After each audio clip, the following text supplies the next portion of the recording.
Today we have to create a function that takes in a string as an argument, and what we have to do is to swap uppercase letter to lowercase letters and vice versa.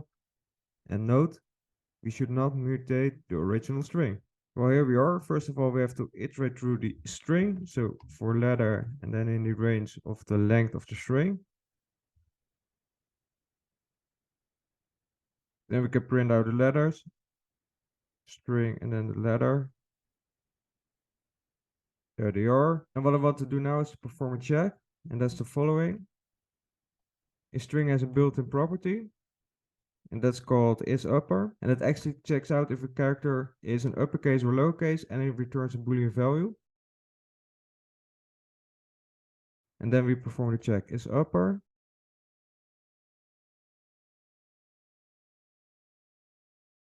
And as you can see in our check, the uppercase letters are actually true and lowercase values return the value false. We can use this with a condition.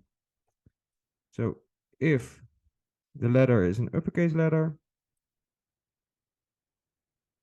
in other words, if it returns true, then we have to perform an action. We actually need an empty string for that. So let's create an empty string result. And the result is equal to the letters, but converted to a lowercase letter.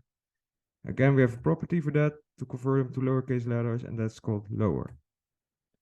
In all the other cases, the letters should be returned in uppercase letters because they are lowercase letters in the first place. Well, let's return it. That does work out. Oh, I'm actually appending the whole string. You only should include the letters, right? Like this. And there we go. This should work out. Let's test it out. And there we go. And what you actually can do, a little spoiler, we can comment this out. We have a built-in method called swapCAsE. So we can immediately return the string and then use the built-in property swapCAsE like this. And this will return the string, but with the actual characters swapped from lowercase to uppercase and vice versa. Let's test it out. And there we go.